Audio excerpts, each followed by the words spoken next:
नमस्कार, capital TV का खास शो राहुल का अग्निपथ देख रहे हैं आप। मैं हूं आपके साथ पूजा। संसद के मॉनसून सत्र का आज चौथा दिन रहा, जहां बजट पर चर्चा हुई, पर विपक्ष अपनी हरकतों से बाज नहीं आया। विपक्ष ने आज भी संसद में खूब हंगामा काटा, जमकर नारेबाजी की गई, पर आज लोकसभा स्पीकर ओम बिरला ने सांसदों को नसीहत देते हुए साफ संदेश दे दिया कि सभी सांसद सदन की मर्यादा का पालन करें, नहीं तो कार्रवाई की जाएगी। राज्यसभा में भी जगदीप धनखड़ ने सांसदों को खूब खरी खोटी सुनाई, तो वहीं आज राहुल गांधी ने अपने सांसदों से मुलाकात की है, बैठकें की है और सरकार को घेरने की रणनीति भी बनाई गई है। खबर है कि राहुल गांधी सोमवार को लोकसभा में अपना भाषण देंगे, पर कल बजट छोड़कर राहुल गांधी गायब होने वाले हैं। दरअसल कल राहुल गांधी को यूपी के सुल्तानपुर जिले की एमपी एमएलए कोर्ट में पेश होना ही है। पिछली कई तारीखों से वो गैर हाजिर चल रहे थे।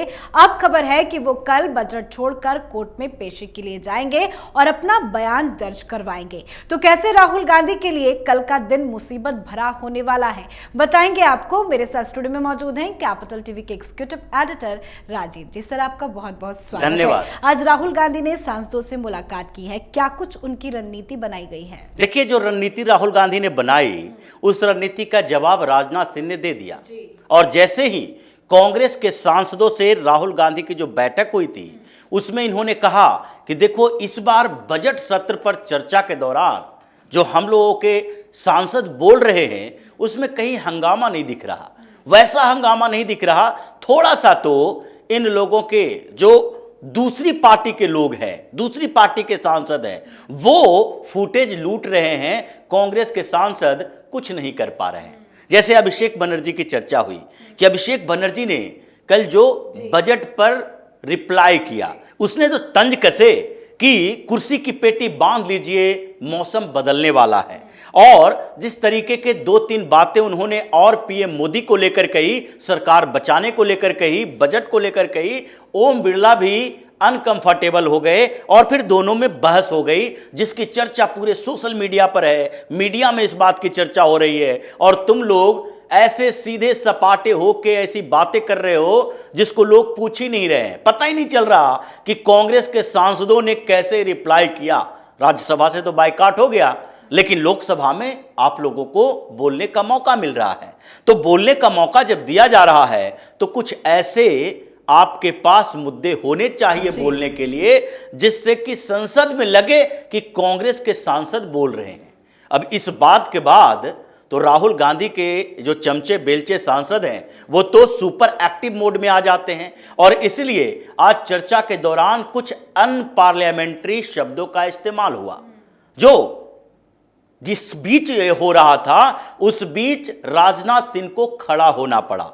जगदम्बिका पाल कुर्सी पर बैठे थे, चेयर पर बैठे थे, और जैसे ही ये बात होने लगी और उसी बीच राजनाथ सिंह खड़े होते हैं। वरिष्ठ सदस्य हैं और सारे पार्टी के लीडर उनकी इज्जत करते हैं, और इसलिए उन्होंने बोला कि जिस तरीके के भाषा का इस्तेमाल, अमर्यादित शब्दों का इस्तेमाल, अनपार्लियामेंट्री शब्दों का इस्तेमाल हो रहा है, अगर ऐसा होता रहा तो चेयर पर बैठे व्यक्ति को यह सोचना चाहिए कि वैसे लोगों को सदन से उठाकर बाहर फेंक दो, और ऐसा होना चाहिए। ऐसे राजनाथ सिंह कभी इतने गुस्से में बात नहीं करते हैं। उन्होंने कड़ी कार्रवाई की मांग उठाई है, और उन्होंने कड़ी कार्रवाई की मांग उठाई। इसका मतलब है कि उन्होंने कह दिया कि अब मार्शल का उपयोग होना चाहिए।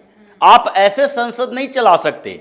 आपके नेता अगर इशारा करते हैं और आप बेल के अंदर घुस जाते हो, आपके नेता अगर कुछ बोलने के लिए कहते हैं तो अति उत्साह में आप अपशब्दों का इस्तेमाल करते हो। जो असंसदीय भाषा है, उसको बोला नहीं जाना चाहिए। अगर कोई ऐसा बोलता है तो सिर्फ यह बात नहीं होनी चाहिए कि स्पीकर कहें कि इस शब्द को हटा दिया जाए, बाहर कर दिया जाए। ऐसा सिर्फ नहीं होना चाहिए, बल्कि उस संसद के सदस्य को ही बाहर फेंक देना चाहिए। यह राहुल गांधी की स्ट्रेटजी का असर संसद में दिखाई पड़ा। लेकिन अभी तो राहुल गांधी का बोलना बाकी है।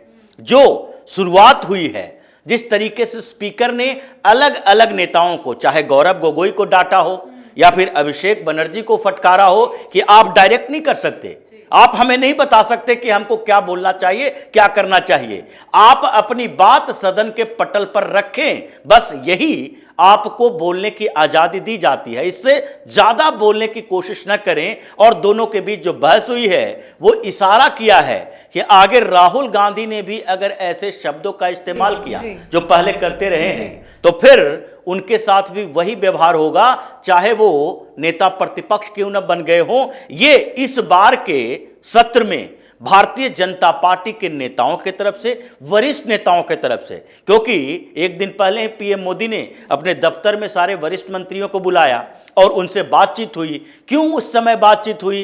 क्योंकि धीरे धीरे देखा जा रहा था कि कांग्रेस का नेता अब उस मोड में आ रहा है कि जैसे ही भारतीय जनता पार्टी के वरिष्ठ नेता या फिर फिनांस मिनिस्टर को बोलने का मौका मिलेगा, अभी तो उन्होंने बजट पढ़ा है, उसके बाद बजट पर चर्चा जो इन लोगों ने किया, इन नेताओं ने बोला, उसका जवाब वो भी देंगे, नेता प्रतिपक्ष राहुल गांधी भी उसका जवाब देंगे। तो ऐसे में मंत्री को भी यह निर्देश दिया गया है कि आप लोग भी एक्टिव रहो, क्योंकि कांग्रेस के शुरुआती रुझान जो दिख रहे हैं वो बड़ा आक्रामक है और फिर से ये राज्यसभा की तरह यह हंगामा करेगा। मंत्री जब बोलेंगी तो उस समय ये लोग हुड़दंग मचाएगा और पिछली बार की तरह जैसे प्रधानमंत्री के अभिभाषण के समय इन लोगों ने हंगामा खड़ा किया था, होर्डिंग किया था और वेल तक पहुंच गए थे, वो ऐसे करने की कोशिश करेगा। इसलिए मार्शल भी तैनात रखना चाहिए, जो राजनाथ सिंह ने इशारा कर दिया। बिल्कुल, तो देखना दिलचस्प होगा कि राहुल गांधी बजट पर अपनी बात क्या रखते हैं। लेकिन कल तो राहुल गांधी संसद में नजर नहीं आएंगे क्योंकि उन्हें सुल्तानपुर की कोर्ट से बुलावा आया है। कैसे मुसीबत अब राहुल गांधी की बढ़ रही है? देखिए, कोशिश तो यही करेंगे राहुल गांधी, इस बार कोशिश भी कर रहे हैं कि हमें वहां जाने से बचा जाए। लेकिन पिछली बार जो सुनवाई हुई और उस सुनवाई में जज ने सीधे कह दिया कि अब बहुत हो गया, अब इतने दिनों तक हम छूट नहीं दे सकते। तो इन्हीं के तरफ से 26 जुलाई का समय मांगा गया था कि 26 जुलाई का समय दीजिए, उस दिन राहुल गांधी खुद पेश होंगे। अब 26 जुलाई के बीच इन लोगों ने पहले से तय रखा होगा कि संसद का सत्र शुरू होगा, बजट पर चर्चा होगी। तो राहुल गांधी के अभी तो लिस्ट में नाम नहीं है कि कल ये चर्चा में भाग लेंगे, लेकिन फिर भी ये कोशिश करेंगे और इनकी कोशिश नाकाम होगी तो राहुल गांधी को वहां जाना पड़ सकता है। अगर नहीं गए तो भी बड़ी मुसीबत आने वाली है, क्योंकि इस बार जज यही सोच रहे हैं। उन्होंने पहले ही कह दिया था अगर इस बार नहीं आए तो फिर समन जारी होगा। लेकिन जो सर खबर आ रही है कि उनकी जाने की तैयारियां पूरी हैं, कंफर्मेशन तो यही है अभी तक जो फिलहाल है कि राहुल गांधी जरूर जाएंगे। देखिए, राहुल गांधी के तरफ से या उनके पार्टी के नेताओं के तरफ से कोई बातें कही नहीं जाती। जो मीडिया में खबरें चल रही है उसमें तो साफ तौर पर इन लोगों ने पहले के जो वर्डिक्ट आए थे, जो जज ने बोला था, उसके आधार पर ये कह रहे हैं कि लगातार राहुल गांधी के तरफ से ये माना जा रहा है कि वो शामिल होंगे, कार्रवाई में शामिल होंगे। और अगर इनके वकील ने बताया कि आपको जाना जरूरी है तो इनको जाना पड़ेगा, जैसे पिछली बार गए थे। पिछली बार भी यही सुल्तानपुर की अदालत से समन भेजा गया था, इनको बुलाया गया था और उस समय भारत जोड़ो न्याय यात्रा पर थे और जैसे ही नया यात्रा उत्तर प्रदेश में गुजरी थी, इनको वहां जाना पड़ा था और इसलिए जब वहां गए थे तो इनको 45 मिनट तक हिरासत में रखा गया था कि आपने इतने बार ब्रीच किया है, आप बुलाने पर भी आए नहीं, आप धोखेबाजी कर रहे हैं, कोर्ट के साथ आंख मिचौनी खेल रहे हैं। तो इसलिए इस बार इन लोगों की प्लानिंग है कि एक बार राहुल गांधी फिर से जाकर स्टेटमेंट दर्ज करें, क्योंकि इन लोगों को डर दोहरा है। पहला डर तो यही है कि राहुल गांधी ने एक बार स्टेटमेंट दर्ज कर दिया तो वहां पर दो मामले सामने आ जाएंगे। पहला मामला तो यही आएगा कि राहुल गांधी वहां ये बताएं कि हमने अमित शाह को हत्यारा बोला था कि नहीं।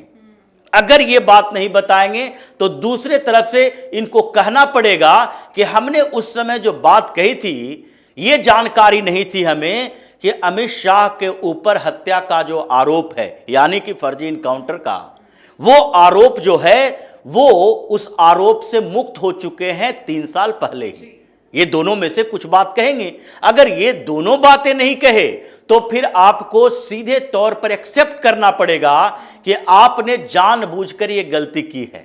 अगर ये दोनों बातें आपने कही तो आपने एक तरह से माफी मांग ली कि हमें जानकारी नहीं थी कि अमित शाह को पहले ही आरोप मुक्त कर दिया गया है। फिर आपको यह मानना पड़ेगा कि आपकी जानकारी नहीं थी, मतलब आप माफी मांग रहे हैं कि हमें जानकारी नहीं थी इसलिए हमने ऐसा बोल दिया, हमारा कोई इंटेंशन नहीं था। अगर आप ये मानते हैं कि हमने ऐसा बोला क्योंकि उनके ऊपर हत्या का आरोप था, तो फिर आप फंसेंगे कि आप जानबूझकर ऐसी बातें बोल रहे थे, मतलब आपने प्रतिष्ठा को हानि पहुंचाई है। मानहानि का दावा जो किया है वो उस मामले में आपको सजा सुनाई जा सकती है, यानी स्टेटमेंट दर्ज हुआ। अब फिर आदेश का, ऑर्डर का इंतजार होगा राहुल गांधी के लिए। तो दोनों तरफ से राहुल गांधी के लिए मुसीबत है, जाएंगे तो भी, नहीं जाएंगे तो भी, स्टेटमेंट दर्ज करेंगे तो आगे सजा मिलना लगभग तय माना जा रहा है। सर, बहुत बहुत धन्यवाद सर समझाने धन्यवाद। के लिए। तो संसद में राहुल गांधी अपनी हरकतों की वजह से ही सभी की नजरों में आ गए हैं, तो वहीं कल राहुल गांधी की पेशी भी होनी है। आपको बता दें, राहुल गांधी के खिलाफ 4 अगस्त 2018 को सुल्तानपुर के बीजेपी नेता विजय मिश्रा ने एमपी एमएलए कोर्ट में शिकायत दर्ज कराई थी। राहुल गांधी ने गृह मंत्री अमित शाह को चुनाव के दौरान हत्यारा कहा था और इसी बयान को लेकर राहुल गांधी बुरे फंसे हैं। कल बयान दर्ज करना होगा। ये मामला राहुल गांधी की मुसीबत पैदा करने वाला है। तो इस पर आप अपनी राय कमेंट कर लिखें। देखते रहे कैपिटल टीवी। नमस्कार।